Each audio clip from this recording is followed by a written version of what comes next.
नमस्कार। सभी पेंशन धारकों के लिए बहुत ही बड़ी और इम्पोर्टेंट खबरें निकल कर सामने आ रही हैं, जिसके बारे में दोस्तों आज की इस वीडियो के अंदर बात करेंगे। जी हाँ दोस्तों, पहली बड़ी खबर की बात करें तो जंतर मंतर पर सरकारी कर्मचारियों ने पेंशन बहाली के लिए लगाई गुहार। जी हाँ दोस्तों, ओपीएस को लेकर बड़ी खबर आ रही है। पुरानी पेंशन पर कर्मचारियों की दहाड़, अंशदान भी जीपीएफ की तरह ब्याज सहित वापस मिले, ओपीएस भी दे सरकार। इसको लेकर दोस्तों आप सभी के लिए दिल्ली के जंतर मंतर पर कर्मचारियों ने बड़ा प्रदर्शन किया है। तो आखिर इस प्रदर्शन से आप सभी के लिए क्या बड़ी खबर निकल कर आई, वो भी दोस्तों आज की इस वीडियो के अंदर बात करेंगे। साथ ही साथ दोस्तों 78 लाख पेंशन भोगियों को मिला खास तोहफा। जी हाँ दोस्तों, पेंशन भोगियों के लिए बड़ी खबर आ रही है कि अब पेंशन वेरिफिकेशन के लिए नहीं काटने होंगे बैंक के चक्कर। इसको लेकर 78 लाख पेंशन भोगियों को शानदार तोहफा सरकार ने दे दिया है। तो आखिरकार कैसे चक्कर नहीं काटने होंगे पेंशन वेरिफिकेशन के लिए अब बैंकों के, और इसको लेकर क्या तोहफा मिला है, इसके बारे में दोस्तों आज की इस वीडियो के अंदर बात करेंगे। वहीं सरकार मिनिमम पेंशन को लेकर बड़ी खबर आ रही है। सरकार ने मिनिमम पेंशन और डीए पर बहुत ही बड़ा फैसला लिया है, तो इसके बारे में बात करेंगे। वहीं दोस्तों बिग ब्रेकिंग न्यूज है, ओपीएस को लेकर हम सभी के लिए बड़ी खबर है। पुरानी पेंशन योजना की बहाली को लेकर बेहद ही इंपॉर्टेंट खबर आप सभी के लिए निकल कर सामने आ रही है, तो इसके बारे में भी दोस्तों आज की इस वीडियो के अंदर बात करेंगे। यानी कि दोस्तों पेंशन धारकों से जुड़ी तमाम बड़ी खबरों की चर्चा इस वीडियो के अंदर करेंगे। इसलिए आप सभी से निवेदन है कि दोस्तों आज की इस वीडियो को आप लास्ट तक देखिएगा, और साथ ही हमारे चैनल पर नए हैं तो चैनल को भी सब्सक्राइब जरूर कर दीजिएगा। तो चलिए यहाँ पर सबसे पहले बड़ी खबरों को जानते हैं, जिनमें बात करें तो सरकार देगी मिनिमम पेंशन और साथ ही डीए पर आप सभी के लिए आई बड़ी खुशखबरी, सरकार ने बड़ा फैसला लिया है। जी हाँ दोस्तों, ईपीएस 95 मिनिमम पेंशन को लेकर लगातार मांगे उठ रही है। ईपीएस 95 राष्ट्रीय संघर्ष समिति मिनिमम पेंशन को 7,500 रुपए करने को लेकर बड़ी खबर निकल कर सामने आ रही है, जिसमें दोस्तों मिनिमम पेंशन 7,500 रुपए तो ज्यादातर मिल रही है, लेकिन इसमें न्यूनतम पेंशन नहीं मिल रही है। तो मिनिमम पेंशन को बढ़ाकर 9,000 रुपए किया जाए और न्यूनतम पेंशन 7,500 रुपए किया जाए। इसको लेकर नेशनल एजुकेशन कमेटी देश भर के अलग अलग स्थानों पर संघर्ष करने में जुटी हुई है और सरकार से मांग की जा रही है। साथ ही सरकार से मांग ये हो रही है कि यहाँ पर पेंशन धारकों को मिलने वाला डीआर में भी बढ़ोतरी की जाए। कर्मचारियों के बराबर डीआर यहाँ पर जो है पेंशन धारकों को मिलना चाहिए। केंद्र सरकार के बराबर सभी राज्यों के अंदर पेंशन धारकों को डीआर का लाभ दिया जाए। इसको लेकर भी आप सभी के लिए हाल फिलहाल में मांगे तेज हो गई है। वहीं दोस्तों पुरानी पेंशन योजना को लेकर हम सभी के लिए बड़ी खबर आ रही है। जंतर मंतर पर सरकारी कर्मचारियों ने पुरानी पेंशन बहाली के लिए लगाई गुहार। जी हाँ दोस्तों, पुरानी पेंशन पर कर्मचारियों की दहाड़ सामने आ रही है। अंशदान भी जीपीएस की तरह ब्याज सहित वापस मिले और ओपीएस भी दे सरकार। इसको लेकर दिल्ली के जंतर मंतर पर बड़ा प्रदर्शन हुआ है। तो चलिए जानते हैं पूरी खबर को विस्तार से। देखिए दोस्तों, national mission for old pension scheme Bharat के बैनर के तले हजारों कर्मचारियों ने रविवार को दिल्ली के जंतर मंतर पर रैली आयोजित कर प्रधानमंत्री नरेंद्र मोदी से पुरानी पेंशन बहाली की मांग की। All India NPS employees federation देश भर में पुरानी पेंशन बहाली के लिए national mission for old pension scheme Bharat के नाम से आंदोलन चला रहा है। और यहाँ पर जो है all India NPS employees federation के राष्ट्रीय अध्यक्ष डॉक्टर मंजीत सिंह पटेल ने कहा कि देश भर के लाखों कर्मचारियों को यकीन है ये मामला भी पीएम मोदी के नेतृत्व में ही हल होने वाला है। जंतर मंतर पर जम्मू कश्मीर, पंजाब, चंडीगढ़, दिल्ली, हरियाणा, उत्तर प्रदेश, उत्तराखंड, बिहार, छत्तीसगढ़, मध्य प्रदेश, महाराष्ट्र, मिजोरम, नागालैंड, मणिपुर, तेलंगाना व दिल्ली सहित विभिन्न राज्यों की केंद्र सरकार के कई विभागों में कर्मचारी इस रैली में शामिल हुए। डॉक्टर मंजीत सिंह पटेल राष्ट्रीय अध्यक्ष all India NPS employees federation की अध्यक्षता में हुई इस रैली में पेंशन जय घोष रैली नाम दिया गया। उन्होंने कहा कि इस आंदोलन को देश भर के केंद्र और राज्यों के 100 से अधिक कर्मचारी संगठनों का सहयोग और समर्थन भी प्राप्त हुआ है। रैली को संबोधित करते हुए पटेल ने कहा कि पहले भी भारत सरकार के कर्मचारी हित के कब दबाव आए, हमें उम्मीद है कि इस बार मोदी सरकार कर्मचारियों की पुरानी पेंशन बहाली की मांग को पूर्ण रूपेण जरूर पूरा करेगी। यह आंदोलन पूरी तरीके से गैर राजनीतिक है। हम लोग किसी पार्टी के द्वारा समर्थित नहीं किए गए हैं। हमारी मांग भाजपा या कांग्रेस ने नहीं बल्कि भारत की सरकार से है। फेडरेशन के अध्यक्ष पटेल ने कहा कि जब भारत सरकार सेवा काल में डेथ या फिर डिसेबिलिटी के केस में एनपीएस कर्मचारियों के लिए ओल्ड पेंशन का विकल्प चुनने का प्रावधान कर सकती है, तो उसी विकल्प का प्रावधान सेवानिवृत्ति या स्वैच्छिक सेवानिवृत्ति और अनिवार्य सेवानिवृत्ति पर क्यों नहीं दे सकती।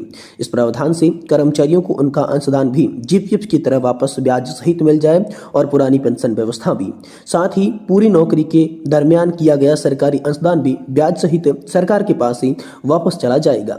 वहीं दोस्तों, रैली में फेडरेशन के समस्त कर्मचारियों की तरफ से 2 मांगें प्रमुखता से उठाई गई। पहली मांग, कर्मचारी अंशदान पर जीपीएफ की सुविधा मिले। दूसरी, 25 वर्ष की जगह 20 वर्ष की सेवा पर महंगाई भत्ते के साथ अंतिम वेतन का 50% के रूप में पेंशन की गारंटी। जी हां दोस्तों, उत्तर प्रदेश के चतुर्थ श्रेणी कर्मचारी संघ प्रदेश अध्यक्ष क्रांति सिंह ने कहा कि प्रधानमंत्री नरेंद्र मोदी ऐतिहासिक फैसले लेने वाले व्यक्ति हैं। कर्मचारियों को भी केवल नाम से कोई लेना देना नहीं है। सरकार चाहे 2 मांगे पूरी करके एनपीएस यूपीएस का भी नाम बदलकर मोदी पेंशन स्कीम रख दें तो भी हम 1 लाख लोगों को प्रधानमंत्री का धन्यवाद और यहाँ पर स्वागत करेंगे। उत्तर प्रदेश के पंचायती राज सफाई कर्मचारी संघ के प्रदेश अध्यक्ष बलवंत लाल गौतम ने कहा कि चतुर्थ श्रेणी के कर्मचारियों का वेतन और नौकरी दोनों बहुत कम है। ऐसे में उन्हें रिटायरमेंट पर एनपीएस में कुछ नहीं मिलने वाला है, इसलिए पुरानी पेंशन ही एकमात्र हल हो सकता है। आज एनपीएस के चलते 1.5 लाख सफाई कर्मचारी असुरक्षित हो गए हैं। सरकार को पुरानी पेंशन योजना फिर से बहाल करनी चाहिए। All India NPS employees federation के दिल्ली प्रदेश के अध्यक्ष विनोद यादव ने कहा, हम सरकार का हिस्सा हैं जो सिलेक्शन प्रोसेस से आते हैं।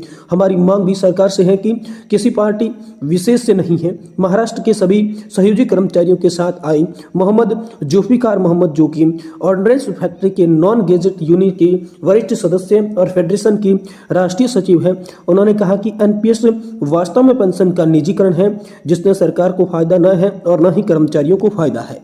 All India NPS employees federation के महासचिव सुधीर रूप जी, जो कि दिल्ली स्थित हेडगेवार अस्पताल में कार्यरत हैं, उन्होंने पेंशन जय घोषणा रैली में कहा, मेडिकल सेंटर में काम करने वाले नर्सेज और डॉक्टर हर समय इन्फेक्शन के साए में रहते हैं। रूप जी ने कहा कि एनपीएस में सभी का सेवानिवृत्ति के बाद जीवन को सामाजिक, आर्थिक और सुरक्षा इंप्रेशन का खतरा होता है।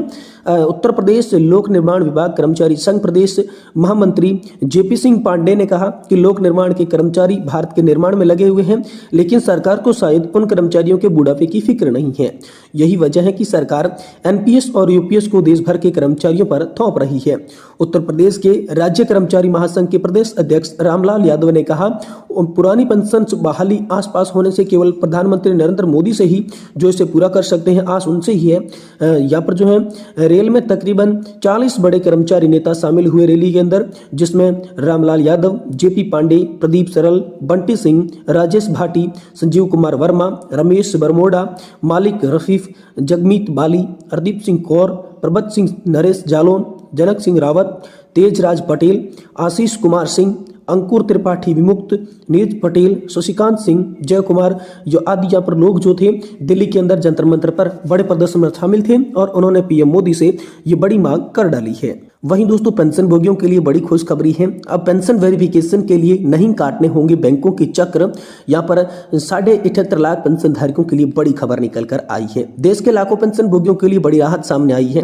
अब रिटायरमेंट होने के बाद पेंशन का सत्यापन करने के लिए आपको बैंक जाने की जरूरत नहीं पड़ेगी। सरकार की ओर से कर्मचारियों के लिए शुरू की गई है कर्मचारी पेंशन योजना 1995 के तहत अब पेंशन भुगतान की एक नई व्यवस्था के तहत होगा। केंद्रीयकृत पेंशन भुगतान प्रणाली यानी कि सीपीएफ का सफल परीक्षण होने के बाद ये उम्मीद जताई जा रही है कि यह प्रणाली जल्द ही पूरे देश में लागू की जाएगी। कर्मचारी पेंशन योजना 1995 के तहत वितरण प्रणाली में बड़ा बदलाव किया गया है। श्रम और रोजगार मंत्री मनसुख मांडविया ने हाल ही में केंद्रीकृत पेंशन प्रणाली के प्रायोगिक परीक्षण के सफल समापन की घोषणा की और इस नई प्रणाली के तहत पेंशन भोगियों को पेंशन का भुगतान पहले से कहीं ज्यादा सरल और सुचारू तरीके से किया जाएगा। अब ईपीएफओ का प्रत्येक जोनल और क्षेत्रीय कार्यालय 3 से 4 बैंकों के साथ समझौता करेगा, जिससे पेंशन का वितरण कभी भी अधिक आसान हो जाएगा।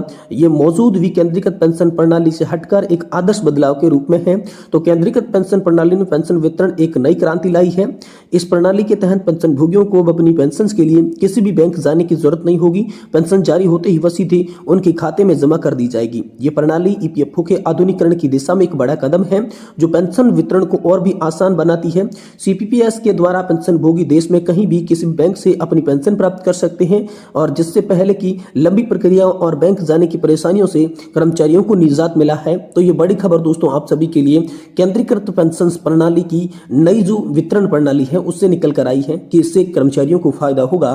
तो 78 लाख कर्मचारी इससे लाभान्वित होंगे और जल्द ये प्रणाली पूरे देश के अंदर लागू होने वाली है, क्योंकि इसका ट्रायल सफल हो चुका है।